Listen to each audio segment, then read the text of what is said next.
po, magandang araw po. Bisitahin po natin dito sila Ate Christine, ang ating napabahayan ng isang buwan.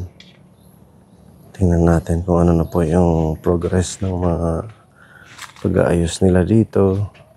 Pagtatanim. Medyo maputik pa din dahil sa dito mababa ang lupa.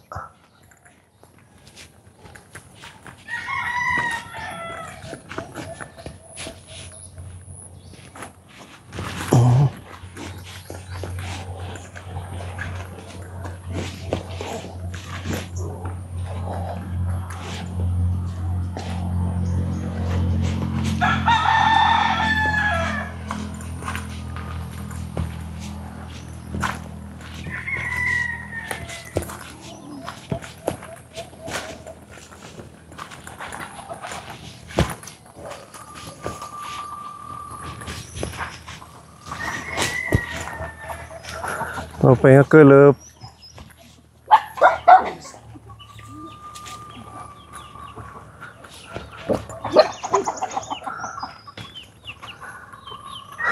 Kamusta? Okay lang. Ganda ng panahon natin. Ano? Mainit. Na araw na. Nakapagtanim ka na? Isus, binaha. Inuran. Oo. Na sa tubig. Oo. Yad ito nga nagginhawanan na sisigotan dadaman. Yada na sitaw. May nakin. Ito mga sitaw. Sitaw. Yung mga nasa gilid. Mm-mm. Siguro hindi na ito mag-uulan-ulan. Baka pwede na tayo magtanim. Kaya nga, lagi na lang umuulan. Yung inanuhan ko nga dyan, dinamuhan na. Andyan na naman, may damo na naman. Pero tumubo yung mga tinanim mo. Nandyan din, umano din. Mga ano pa lang, yung ibang inanod ng tubig. Oo. Nag-ano ako dito yung mga pichay tsaka mustasa. Kulungan ng manok niya. Hindi, lang yan, samantala. Cottage mait nga iya. Cottage yan. Samantalang nilagyan mo na ng mga manok. Oo, kay wala pa namang upuan. Di pa na... Maganda. Doon niya yung lalagay yung mga manok. Gagawin niya rang ganyan din. Lasid eh. Maganda, may pahingahan dito sa labas. Kaya ngayon magtatag-init na. Kali, hindi. Hindi na ako kilala ng aso niyo. Nakahul na. Tinubuan na naman ng damuan. Oo. Ito si Sili? Sili, oo. Yadi, ito, tagarabong. Chives. Yun. Oo. Ito mga chives din. Para silang may kulang yata ng pataba. Hindi naman kami naglalagay ng Gusto mo yung organic lang. Kaya pala yung ko yung okrayan lang yung tumubo tsaka namatay namatay yung okra din kasi ganyan yung tubig papunta dito eh. Maganda na sana may bakod Sabi ko nga pag uminit na naman eh. Anong plano nyo itanim dyan? Meron pa naman kami dyan seedling ng pichay tsaka mustasa. May karubasa din.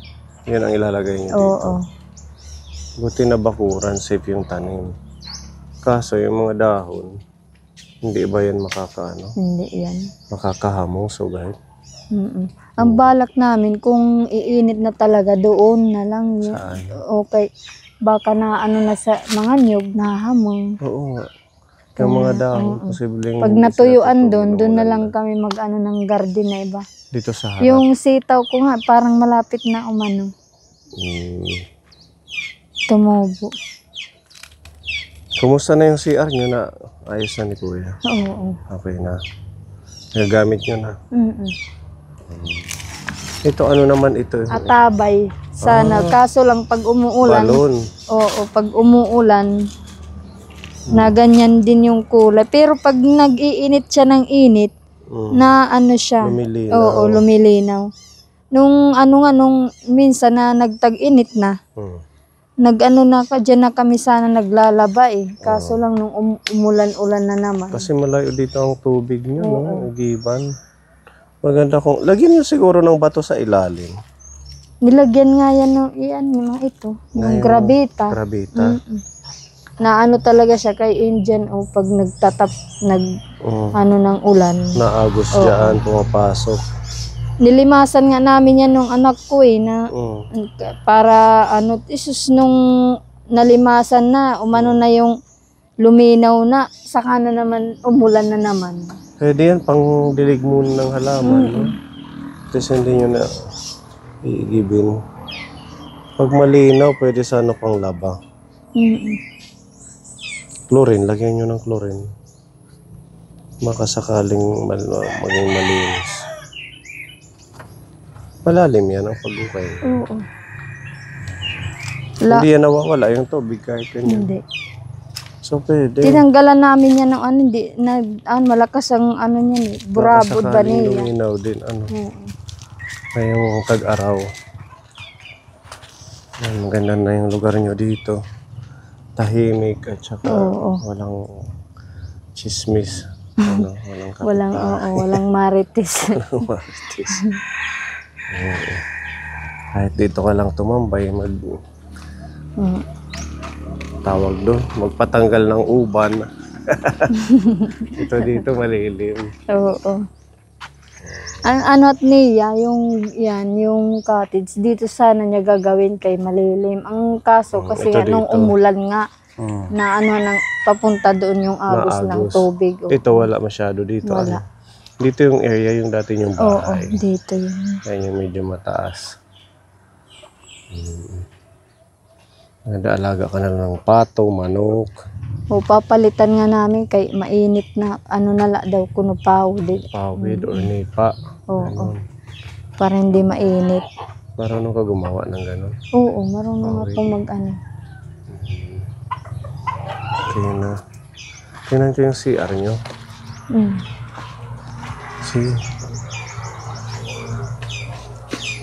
Aba, naka-tiles na ang bahay nyo. Ganda na, ang linis. Kain na Kuya Roel. Add to na meeting ang guardian. May dulong. May ayuda. Ano lang meeting, ewan ko anong nila dun. Cute. Ito na yun yung CR. Oo, yung CR namin. Okay, buti nalagyan nyo ng apakan dito. Oo. Pwede na. Yan yung CR nila. Okay na. Siya na lang din ang gumawa ng pinto. Nagkasya ba yung semento? Oo. Okay na to. Hindi naman ganun kataas. Oo, hindi. Umaapak. Kumpleto na sa wakas. No? Oo. Kahit ganito lang. Na nagkaroon ng CR, kwarto, lababo, tapos dirty kitchen na lutuan nila doon. Buti may gasol na kayo. Ay, may, ano ba to, super kalan? Oo, super kalan. Pag maulan, walang panggatong. Mas maganda yan. Diba? Yan, maayos na dito. Naka-remedyo. Kaya sabi ko, bili na lang natin ng kalan pag emergency na pag walang kahoy. Yun nga. Malinis ang bahay nila kapuni. Yan. Wala rin kuryente dito. Brown out din. Brown out. Ito mga sitaw. Oo, sitaw yan. Ito, pwede rin dito pagtaniman, ano? Oo, kaya nga. Pag natuyo na yung Kung lupa. uminit na, dito na lang kami mag-ano ng tanim. Parang hindi pa lugod, hindi pa na nung mga nyug. Nahahamon. Yun nga. Baka sa sunod na linggo, mag-house blessing tayo. Huh? Makapagpagawa din tayo ng tarpaulin na lalagay natin dyan. Ang 42 na pabahay natin. Oo.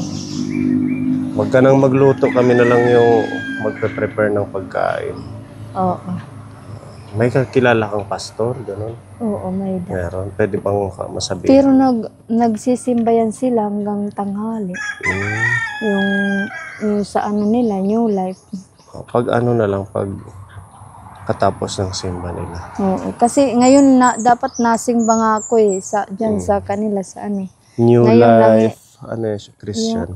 Oo. Parang born again, gano'n. Pwede. Ma-message na lang ako sa'yo. Hindi mo pag di naka-wifi nga cellphone, Hindi nakaka-receive. hindi nakaka-receive ng ano. Kahit sa text lang. Diba at nagtitext ako sa'yo dati? Nung isang beses lang, naka-receive akin text, no?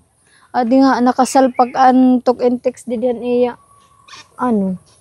Pero dito kumat ka-receive, may dabito. Dito, walang signal. Maray. Para sana ma-update kita kung kailan ang ating house blessing. Oo. Sa after Holy Week na. Mm-mm. Tapos sabi mo may malapit na ano dyan, dagat. Diyan. Sa likod dyan ng mga Oo, puno. dyan sa baba. Pwede tayong mag-ano doon, mag-picnic. Oo. Ano Tapos pa naman ang yan blessing. dyan sa ilalim? White sand. White sun. Oo, white sand yan dyan. Malinis. Kung ano nga, balak sana namin nun kung hindi lang kami inabibisi kasi ako naglalabada. Ilang araw lang yung ano ko, yung pahinga ko rin. Dapat lilinisan namin, gagawa ang namin ng ano, katulad ngayon na magmamahal na mag-Holy Week. Maraming nag-aano. Maraming mag-aano sana ng mga cottage, gano'n. Oo, kaso lang kay maraming ginagawa. Hindi man namin na ano dun sa ilalim. Maganda kung malalagyan nyo ng mga cottage para dagdag income na din. Ano? Kahit 20 lang, 50. Dito rin ang daan. Ito dito, papunta. Yung Gaano iba, kalayo? yung iba doon dumadaan sa ano, pero yung doon na lang sila naglalakad sa tabi ng dagat. Maganda sana, white sand. Puntahan natin. Sa susunod na sa ating house blessing. Oo. Para makita niyo. At saka hindi pa siya kilala. Kumbaga malinis pa. Sige. Ito mga ano naman to. Isda, mga gapi. Nahuli nyo? Oo. Saan? Diyan, sa tamo. Marami dyan? Oo. Ang daming isda. Lumalaki yan pag Ito. Oo. Yung mga inaalagaan na isda. Oo. Nalagay sa aquarium. Oo. Lumalaki Pwede nyo rin din yan. ibenta yan, di ba? Binibili yan. Oo, yung binibili. Sa Burungan, binibili ito. Hinihiwa-hiwalay niya. Yan, mga buntis yan eh. Ito mga buntis. Oo. Kaliliit pa nila, Parang breeding. Oo. Kaliit pa nila para magbuntis. Ganun ba talaga? Hindi sila masyadong malaki. Lumalaki din yan pag ano. Ito, mga ganun din. Oo. Tsaka ito. Oo. Yan, dito. Tsaka ito. Ano yung pagkain nila? Ano, pids. Dinurog. Dinurog na pids. Meron din yan nabibili na. Ito. Yan, may lalaki yan dyan. Mga gapi din. Oo. Yan yung itim na ano, lalaki. Yung puti, babae. Yung may orange ang buntot. Yan, yung parang maitim-itim na mas maanong kulay. Lalaki ang ano nila yan. Maganda pala dyan. Madaming iba't ibang isda. Dati kasi, John, yung ito na lupa, fish pond yan dati. Fish pan yan. Oo, may mga alaga yan dati na ganito rin. Tapos mga tilapia. Tapos, Nung lumalaki ang tamok, hindi na sila dyan gumawa ng fish pond. so napunta dyan ang mga isda. Oo, nung nalaki ang tubig nun, Kaya pala nanganak, dumami sila. hindi naman natitikas ang tubig dyan eh. Kaya meron pang isda na mga natitira. Hanggang ngayon may ano pa rin, pero hindi na ganun kalalim dyan. Oo, yan, tubig eh. Hindi na lang. Tahimik lang. Maganda dito, Ate Christine. Yung mga niyog nyo, Walang makukupras. 35 na ang kilo. Oo, sayang nga eh. Nung kailan mahal, walang makukupra. Na ano Kasi siguro yan ang nasunog. Maano kasi na yan, matataas. Ayan, yung mga bago, hindi pa nagbubunga. Kaya yung dati na humahawak nito, bumitaw na rin kasi nga maliit na yung nakukuha na. Naluluka doon. Ang ganda ng langit Kapuna, yung blue na blue. Parang hindi uulan. Sana ganyan na hanggang sa susunod pa ng mga araw. Nanangalian na kayo. O kuya, o pambili mo ng snack. Maano ka man? Salamat daw, sabi niya. Awaran main. Mahihain Oo, namin. mahiyain. Ganun talaga ang mga bata, lalo na hindi sanay sa camera. Hmm. Padamihin nyo yung mga manok nyo. Mahal ang mga manok sa Borongan, lalo na yung mga Oo, pangsabong. yan sa ano yan, saka ano yan sa motorpot kay may lahi daw yan ano. Di Saan yung may lahi? Texas, mga ano daw Texas. yan. Oo. Kaya breeding para hindi mahaluan ng mga yung mga Oo. ganyan lang na Padamihin yung nyo. pwedeng katayin. Mas maganda siya ibenta ngayon. Kasi di ba uso yung mga derby, yung mga Oo. sabong. Ang Yun man lang bentahan ng din yung- ganyan, 2,000, yung malaki na. Yun lang din yung ano niya eh. Yung ano niya sa manok may bibenta. Pang Kesa sa mag-ano emergency ka ng din. 45 days, at least ito, mabibenta mo ng magandang presyo. Ito, maliit pa siya o ganyan lang talaga? Ganyan, ilahas man yan. Ha? Ilahas. Anong ilahas? Yung sa bukid na manok. Sa bukid naman, no? Oo. Pero ano din siya? Pwede rin yan ilahi sa mga ano kay maganda rin yan yung manok na yan. Ilahas. Oo. Matapang siguro ito kasi galing bukid. Oo. Si Ruel laging inaano niyan, tinutuka. Oh, matapang. Ganyan palang ilahas. Ano lang siya, maliit lang, parang native siya naman. Oo. Inano Pero yan maganda. yung sinilo lang nila doon sa yung pinagkukuanan nila nung dati nung mga haligi namin, dating bahay namin. Paano sinilo? Yung nilalagyan lang ng No? ng para matali Prenup, yung ganon? para matali yung mga May trap sila dun sa oo. bukid. Mm-mm. Kaya siya nahuli. Yan sila nakahuli. Siguro mataas yan lumipad. Maano yan, mailap yan. Kaya hindi pa pinapakawalan dito. Kaya Pag pinakawalan, hindi na babalik. Trinay niya, yan, pinakawalan dito. Buti nahuli niya. Kay papalayo, kay mahilig man yan sa yung mga masusukal na Ito? Oo. Masusukal na kabundukan. Siguro ito yung Oo, tirahan oo, nila. Maliit pati yung ulo niya kung ikukumpara mo dito Oo. sa mga hybrid. Malit lang yan. Kay dati, nakapagkatay na rin kami ng ganyan eh. Oh? Sus yung niyan, ang laman niyan, parang sa kalapati lang, ang maliit lang. Maliit lang. Pero masarap ang niyan, pag kinakatay. Yan pala yan. Ilahas. Ilahas. Padamihin nyo. Tsaka maganda siyang din, sideline pag kunting hanap buhay.